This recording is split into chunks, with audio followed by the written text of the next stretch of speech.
Hi guys, how's it going? It's Cheki and welcome back to my YouTube channel. Today let's talk about Pick n Pay. This company cut dividends and I recently added it to my stock portfolio sometime towards the end of last year.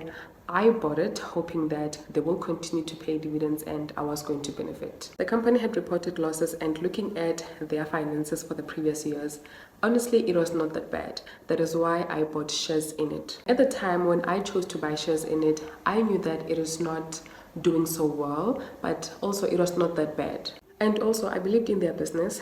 I still do.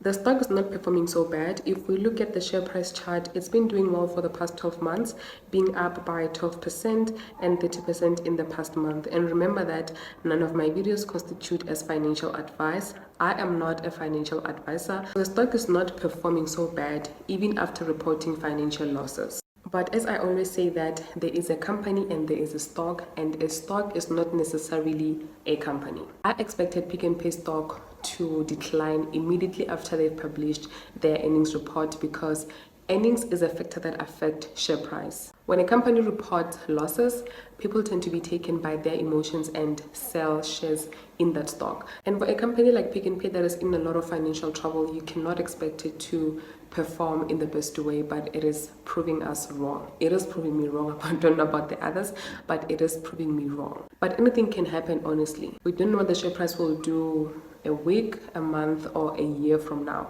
And if you really believe in the business that there will be a turnaround, no matter what the share price does, you should not sell. Your confidence in the business should carry you. That is why it's important to know what is happening in the company so that you can rest in your confidence. And when others go up and down, when they sell their shares, when they are being fearful, you just want to stay in your position because you believe so much in the business that there will be a turnaround. And also, it's very much important to know your investing strategy because how a dividend investor will react is completely different to how a growth investor will react.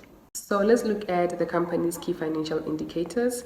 The group turnover increased by 5.4%. Remember that in this group there is Pick n Pay Supermarket, Boxer, and Pick n Pay Clothing. And Boxer turnover increased by 17.3%, and Pick n Pay Clothing increased by 17%, and Pick n Pay sales declined. So the fighters in this group are Boxer and Pick n Pay Clothing. And the group's profits declined by 87.4%. It went down from 385 million rands to a loss of 1.5 billion rands. So the biggest problem in this group is Pick n Pay because apparently its expenses are growing while their sales are not.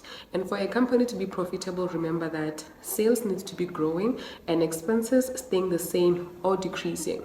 And this is probably because Pick n Pay has stopped giving its customers the best shopping experience. Even the CEO said that the image of the store was neglected.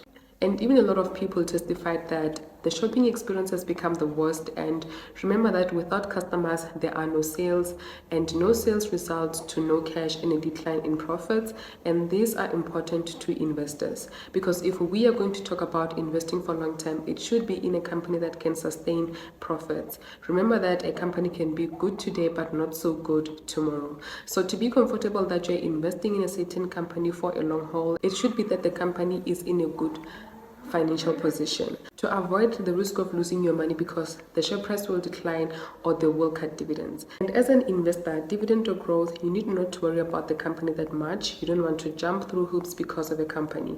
And I expected the stock to decline, as I've said, because at this very moment the company is in financial trouble and it might not look attractive to investors. Earnings per share declined and they also cut dividends, and if we look at their cash flow, it is on a negative end. This is not looking so good, especially for dividend investors. Remember that dividends are cash, so the company should have hard cash for dividends or something in their retained earnings which forms part of equity. But either way, Pick n Pay did not declare dividends, which makes absolute sense because they are sitting on a negative cash balance and their debt has increased by more than 50% and they have a negative equity. Remember that dividends are either paid from the bank balance or retained earnings, and earnings are part of equity. So the company did not declare any dividends, and had they declared dividends, in as much as this would be nice to dividend investors. It was also going to be surprising because with what money were they going to pay dividends? So at this very moment, Pick n Pay does not afford to pay any dividends. If you think about it, it was a great move to do so. It only makes sense that they cut the dividends. But as a dividend investor who is investing for income, what is your next move? You need to ask yourself that because you won't be getting any dividends since this company is technically insolvent. And also, we don't know when it's going to make a turnaround. This might take years. So it really put dividend investors in a difficult position because if you think about it, dividend investing is for income. You care about dividends, nothing else. And when a company fails to pay dividends, it tampers with your objective. But you might decide to keep on holding, hoping that this company will continue to pay dividends in the future. For me, if I can easily move my funds in this company to another company that I know is in a good financial state and it continues to pay dividends, then why not? But that is just me because I invest for passive income. And to go back to the group's profits, Pick n Pay supermarkets being the biggest loser of the group, it is said that more than 100 loss-making supermarkets will either be closed or converted to Pick n Pay franchise or Boxer store. I think this is brilliant because the problem is even the loss-making stores are incurring expenses and this affects the group's profits. And honestly, the business should be able to cover its own cost, and it seems this is an issue with a lot of Pick n Pay supermarkets. And if we look at their balance sheet, the company is technically insolvent, as I have said, with liabilities exceeding total assets.